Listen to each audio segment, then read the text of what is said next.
இருமாப்போடு 200 தொகுதி வெல்வோம் என்கிற மக்கள் விரோத ஆட்சியாளர்களுக்கு மக்களோடு இணைந்து எச்சரிக்கை விடுக்கிறேன். சுயநலனுக்காக பல வழிகளில் பாதுகாத்து வரும் கூட்டணி கணக்குகளை 2026 மக்களே மைனஸாக்கி விடுவார்கள் என திமுக அரசு மீது விஜய் காட்டம். கூட்டணி கணக்குகளை மட்டுமே நம்பி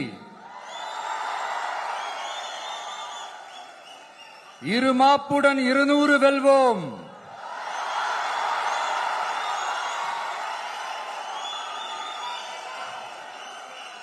என்று எகத்தால முழக்கமிடும் மக்கள் விரோத ஆட்சியாளர்களுக்கு என் மக்களோடு இணைந்து நான் விடுக்கும் எச்சரிக்கை.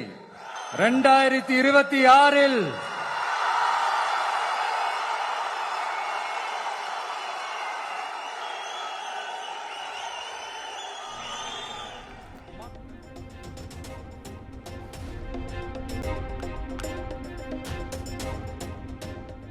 சம்பிரதாயத்திற்காக மழை நீரில் நின்று போட்டோ எடுப்பது, ட்வீட் செய்வது, அறிக்கை வெளியிடுவதில் தனக்கு உடன்பாடில்லை.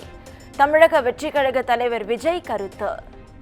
சம்பிரதாயத்துக்காக ட்வீட் போடுறதும், சம்பிரதாயத்துக்காக அறிக்கை விடுறதும், சம்பிரதாயத்துக்காக நானும் மக்களோட மக்களா இருக்கிறேன் காட்டிக்கிறதும், சம்பிரதாயத்துக்காக மழை தண்ணியில நின்று போட்டோ எடுக்கிறதும்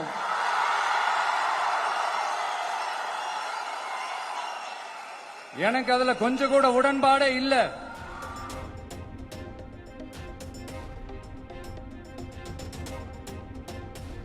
வேங்கை வயல் விவகாரத்தில் சமூக நீதி பேசும் அரசு இன்று வரை ஒரு துரும்பை கூட கிள்ளி போடாதது ஏன்? திமுக அரசுக்கு தாவேக தலைவர் விஜய் கேள்வி. வேங்கை வயல்னு ஒரு ஊர்ல என்ன நடந்துச்சுன்னு நம்ம எல்லாருக்குமே தெரியும். சமூக நீதி பேசுற இங்க இருக்கிற அரசு அதுக்கு எந்த விதமான ஒரு நடவடிக்கை எடுத்த மாதிரியே எனக்கு தெரியலையே. இவ்வளவு காலங்கள் தாண்டி, இத்தனை வருஷங்கள் தாண்டி ஒரு துரும்ப கூட கிள்ளி போடலையே.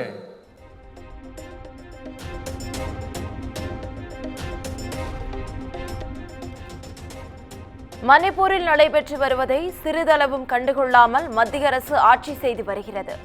மத்திய பாஜக அரசு மீது தாவேக தலைவர் விஜய் கடும் குற்றச்சாட்டு. இன்னைக்கு மணிப்பூர்ல என்ன நடக்குதுன்னு நம்ம எல்லாருக்குமே தெரியும். ஆனா அதை பத்தி கொஞ்சம் கூட அதை கண்டுக்காம ஒரு அரசு மேல இருந்து நம்மள ஆண்டுகிட்டு இருக்கு. சரி, அங்கதான் அந்த அரசு அப்படி இருக்குன்னா இங்க இருக்கிற அரசு எப்படி இருக்கு?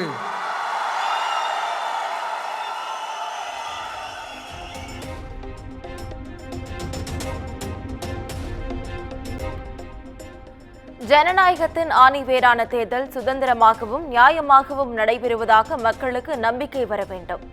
மக்களை நேசிக்கும் அரசு அமைய வேண்டும் என தாவேக தலைவர் விஜய் பேச்சு.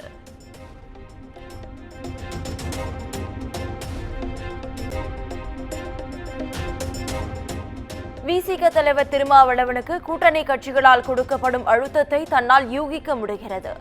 இனி திருமாவளவனின் மனம் முழுவதும் நம்முடனே இருக்கும் எனவும் விஜய் பேச்சு.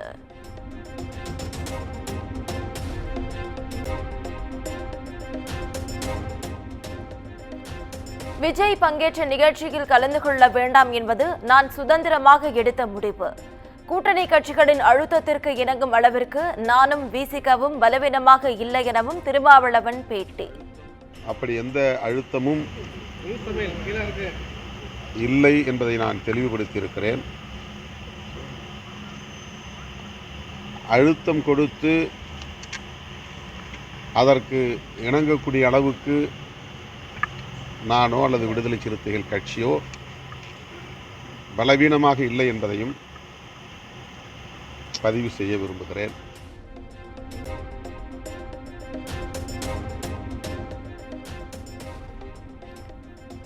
ஆட்சி அதிகாரத்தில் பங்கு கொடுங்கள் என கேட்பது எப்படி தவறாகும்? அதனை ஒழித்து மறைத்து பேச வேண்டிய அவசியம் என்ன என்றும் ஆதவ் அர்ஜுனா கேள்வி.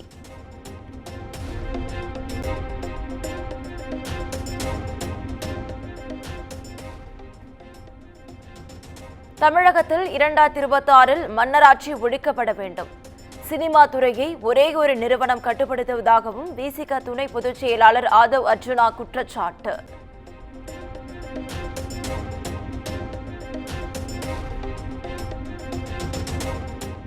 விஜய் பங்கேற்ற விழாவில் ஆதவ் அர்ஜுனா கூறியது அவருடைய சொந்த கருத்து. விசிகாவுக்கும் அதற்கும் சம்பந்தமில்லை எனவும் திருச்சி விமான நிலையத்தில் திருமாவளவன் பேட்டி.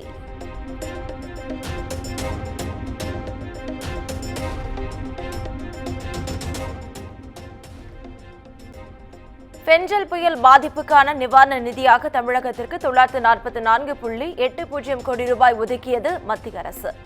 முதற்கட்டமாக நிதி விடுவிக்கப்பட்ட நிலையில் மத்திய குழுவின் அறிக்கையின் அடிப்படையில் கூடுதல் நிதி விடுவிக்கப்படும் எனவும் அறிவிப்பு.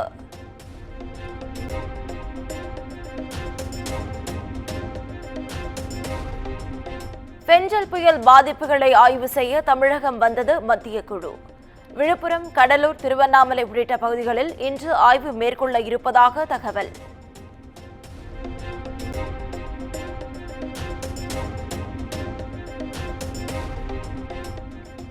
தமிழகத்திற்கு வருகை தந்த மத்திய குழு சென்னை தலைமைச் செயலகத்தில் முதலமைச்சர் மு.க.ஸ்டாலினுடன் சந்திப்பு. புயல் பாதிப்பு குறித்து ஆய்வு மேற்கொண்டு அறிக்கை அளித்து கூடுதல் நிதியை பெற்றுத்தர வேண்டும் என முதலமைச்சர் வலியுறுத்தல்.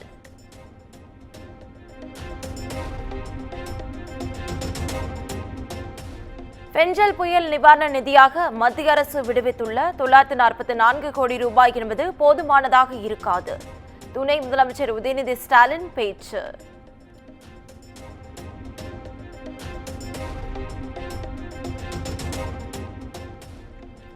திமுக ஆட்சியில் கட்டப்பட்ட கட்டடங்கள் தரமில்லை என்பதற்கு தென்பெண்ணை ஆற்றுப்பாலம் ஒரு சான்று. திருவண்ணாமலையில் வெள்ளத்தில் அடித்துச் செல்லப்பட்ட பாலத்தை பார்வையிட்ட எதிர்க்கட்சித் தலைவர் எடப்பாடி பழனிசாமி குற்றச்சாட்டு.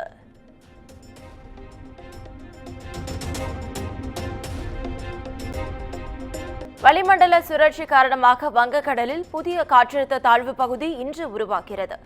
தமிழ்நாட்டில் ஒரு சில மாவட்டங்களில் மழை பெய்ய வாய்ப்புள்ளதாகவும் வானிலை ஆய்வு மையம் தகவல்.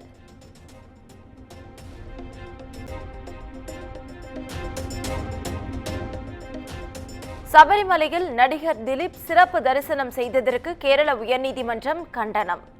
சம்பவம் தொடர்பான சிசிடிவி காட்சிகளை சமர்ப்பிக்கவும் தேவசம் போர்டு விளக்கம் அளிக்கவும் உத்தரவு.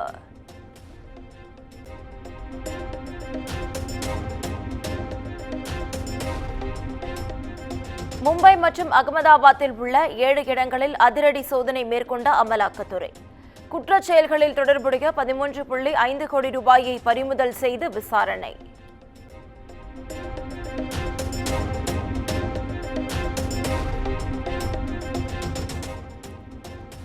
இந்தூரில் இருந்து டெல்லிக்கு சென்ற விமானத்தில் 1 கிலோ அளவிலான தங்க பிஸ்கெட்டுகளை கடத்திய நபர் கைது. 72 லட்சம் ரூபாய் மதிப்பிலான தங்கத்தை பறிமுதல் செய்து சுங்கத்துறையினர் விசாரணை.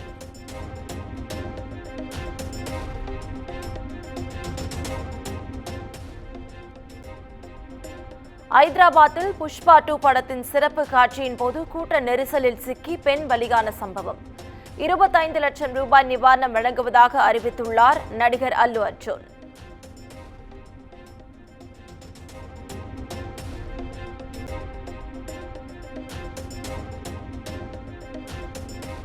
ஆஸ்திரேலியாவுக்கு எதிரான 2வது டெஸ்டின் முதல் இன்னிங்ஸில் இந்திய அணி 180 ரன்களுக்கு ஆல் அவுட்.